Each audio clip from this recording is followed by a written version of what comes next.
warahmatullahi wabarakatuh. Sebelumnya izin memperkenalkan diri, nama saya Muhammad Fadul Iksan dari Prodi Penyuluhan Pertanian Berkelanjutan tingkat 2A. Di sini saya akan menyampaikan sedikit resume tentang topik yang pertama, hasil dari webinar hasil link yang telah disebarkan. Nah, yang mana topik yang pertama yaitu tentang manajemen nutrisi tanaman, dan yang kedua optimalisasi pemupukan dalam manajemen perkebunan kelapa sawit. Nah, adapun tugas ini dari dosen pengampu mata kuliah Teknologi Pemupukan Ramah Lingkungan. Nah, yang topik yang pertama yaitu manajemen nutrisi tanaman. Nah, sebelum ke intinya, kita harus lebih tahu apa itu pupuk. Nah, pupuk ini merupakan bahan yang diberikan kepada tanaman langsung atau tidak langsung untuk mendorong pertumbuhan, meningkatkan produksi atau memperbaiki kualitasnya sebagai akibat perbaikan nutrisi tanaman. Nah, untuk pengertian pemupukan itu sendiri yaitu kegiatan pemberian pupuk kepada tanaman ataupun kepada tanah dan substrat lainnya. Nah, dalam pemupukan ini yaitu kita kenal dengan adanya pemupukan berimbang, yang mana pemupukan yang berimbang ini adalah pemupukan yang memperhatikan 4T, yaitu tepat jenis, tepat dosis, tepat cara, dan tepat tempat dan tepat waktu. Nah, pemupukan ini bertujuan mengoptimalkan hasil untuk mendapat profit atau keuntungan atau pendapatan. Nah, rata-rata pemupukan untuk manajemen kebutuhan standar berkisar 70-75%. Pemupukan ini perlu memperhatikan formula seperti efektif tambah efisien, yaitu tujuannya yaitu mencapai produksi optimum. Nah, untuk dalam pemupukan ini pasti ada yang namanya keseimbangan hara atau keseimbangan nutrisi pada tanaman. Nah, yang dimaksud dengan keseimbangan hara ini adalah pemupukan berimbang yang disebutkan tadi, yaitu mencakup serapan hara, hara terangkut, interaksi hara, manajemen pemupukan, potensi produksi, iklim, dan musim. Nah, serta hara tersedia dan hara potensial. Nah, untuk tujuan pemupukan berimbang ini yaitu mengganti hara yang terangkut melalui FFB. Yang kedua yaitu mengganti hara yang immobilize masuk ke jaringan tanaman. Dan yang ketiga yaitu mengembalikan hara yang diserap oleh daun yang dipangkas dan bunga jantan.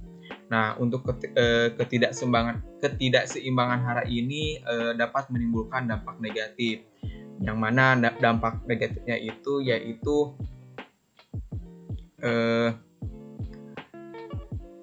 yaitu adanya kelebihan dari unsur N, yang mana kelebihan unsur N ini meningkatkan kesehatan hara mikro, yang kedua meningkatkan kerentanan serangan penyakit. Nah, untuk interaksi hara ini dari fungsi unsur hara secara tunggal akan tercapai bila unsur hara yang lain hadir secara bersama-sama dalam porsi yang berimbang sesuai dengan kebutuhan tanaman. Nah, dapat dianalogikan bahwa setiap unsur yang saling mempengaruhi atau berinteraksi antar satu sama lain. Nah, salah satu bentuk pendekatan analisis keseimbangan hara yaitu leaf analysis atau LSU, yaitu cara analisa unsur hara melalui uji lab kandungan unsur hara pada daun. Nah, dengan diketahuinya jumlah kandungan unsur hara dapat memberi gambaran peraturan pemupukan selanjutnya agar seimbang. Nah, teknologi ini dapat dimanfaatkan sebagai substitusi pupuk anorganik tertentu. Tentunya hal ini perlu peraturan kandungan hara yang sesuai dengan kebutuhan agar pemupukan tersebut lebih seimbang. Nah, adapun yang topik kedua yaitu tentang optimalisasi pemupukan dalam manajemen perkebunan kelapa sawit. Nah, yang dalam webinar ini pematerinya itu yaitu Bapak Saiful Bahri Panjaitan, SPM AGR SC, yang mana di dalamnya itu menjelaskan tentang konsep manajemen tanaman. Nah, dalam konsep manajemen tanaman ini pada hakikatnya adalah pengelolaan faktor produksi tanaman yang terintegrasi dalam proses produksi dan proses manajemen untuk tanaman memberikan output optimal. Nah, dalam penjelasan ini terdapat yaitu faktor produksi, yang mana faktor produksi ini yaitu secara sistematis terdapat 3, yaitu genetik, environment, dan kultur teknik. Nah, adapun dari genetik yang dilihat yaitu berdasarkan seperti yang pertama biji benih, yang kedua unggul dan respon terhadap pemupukan. Nah, yang kedua yaitu environment, atau yang memperhatikan environment ini yaitu iklim, tanah dan jenis tanah, kesuburan tanah, dan keadaan vegetasi tanah.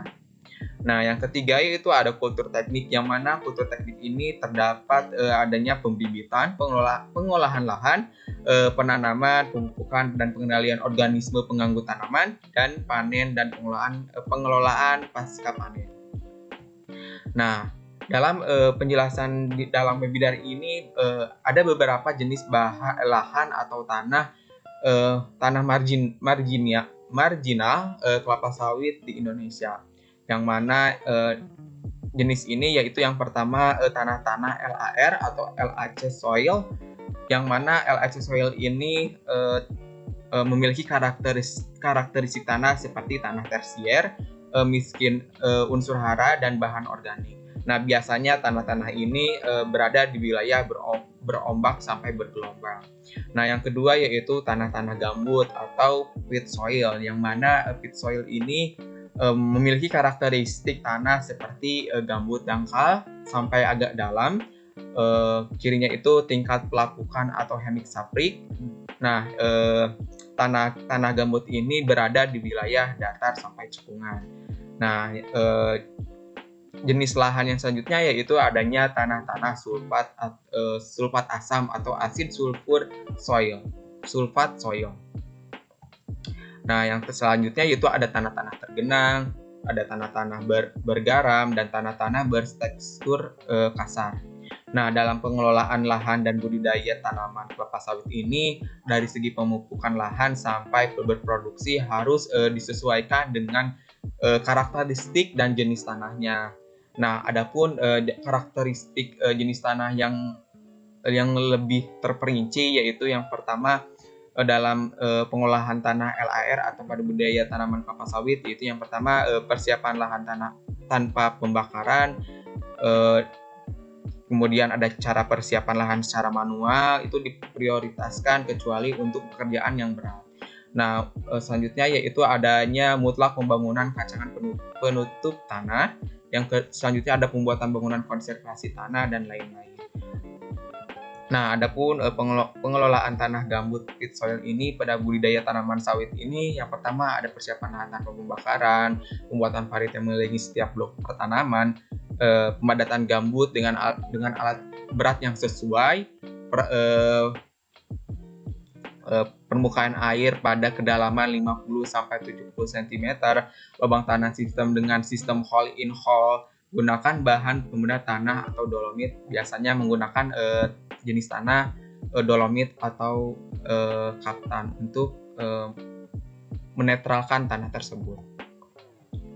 Nah, adapun karakteristik secara terperinci dari jenis pengelolaan tanah bergaram atau pada budidaya tanaman kelapa sawit ini sama saja, tapi mungkin lebih mengaplikasikan pupuk dengan dosis optimal yang seimbang. Tentu adanya pemeliharaan kultur teknik sesuai dengan kaidah GAP.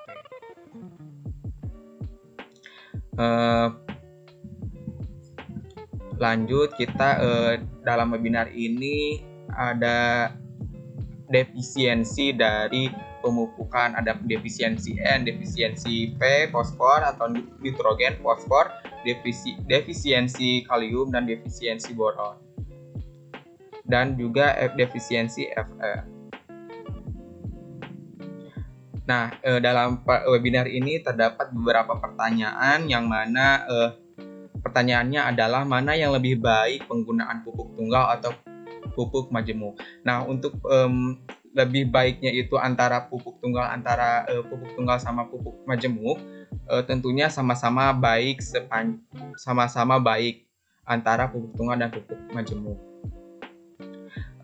Sepanjang yang mana pemupukan ini jika dilakukan jika sepanjang penerapan di lapangannya itu baik, sesuai dengan kebutuhan nutrisi, maka bisa dikatakan penggunaan pupuk tersebut baik. Nah, biasanya pupuk tunggal ini baik bila tercukupi dengan rotasi aplikasi yang sesuai. Terus jika tidak, maka pupuk NPK dinilai lebih baik. Nah, kapan waktu saat memupuk yang tepat? Nah, untuk kapannya itu waktu pemupukan yang tepat yaitu jika CH pada bulan aplikasi berkisar 150 sampai 200 mm. Nah, pemupukan tidak dapat dilakukan bila CH kurang dari 60 mm atau lebih dari 300 mm dengan pedoman sebagai berikut. Yang pertama yaitu boleh memupuk jika CH 50 mm sampai 50 mm per hari. Kemudian tidak boleh memupuk jika CH lebih dari 30 mm per hari dan HH 20 hari per bulan. Nah, untuk ini kondisi tanahnya ini terlalu basah dan jangan tidak terlalu jenuh air. Nah, bagaimana cara aplikasi pupuk di perkebunan kelapa sawit ini? Jika posisi lahannya atau wilayah tanahnya itu datar, mungkin pupuknya itu ditabur menyebar melingkar atau disebut dengan broadcast yang mana dalam piringan pohon dengan jarak bergantung umur yang berjarak. Tentunya hal ini tergantung dari umur tanaman tersebut. Nah, yang kemudian jika lahan bergelombang sampai berbukit, perlu menerapkan pemupukan dengan sistem pocket 3-5 buah di ujung piringan mengarah ke bukit. Jika lahan gambut, boleh menggunakan sistem pemupukan yang pertama yaitu melingkar atau broadcast atau juga pocket atau pilihan. Nah, adapun paradigma baru dalam pengelolaan saat ini yaitu yang pertama penggunaan pupuk majemuk ini sebagai pupuk utama atau primary fertilizer. Nah, yang kedua pupuk tunggal sebagai tambahan atau suplemen. Dan dalam penyederhanaan dalam pengelolaan pemupukan ini di masa depan yaitu yang pertama adanya formulasi khusus pupuk majemuk perlu dibuat oleh prosedur pupuk majemuk yang disesuaikan dengan kondisi lahan dan keragaman tanaman. Yang ketiga yaitu harga yang kompetitif, yang mana harga yang kompetitif ini dimaksud efektivitas dan efisiensi pemupukan akan tercapai. Itu seperti apa? Mungkin hanya itu saja yang dapat saya sampaikan. Mohon maaf apabila ada kesalahan. Wabillahi taufiq wal hidayah. Wassalamualaikum warahmatullahi wabarakatuh.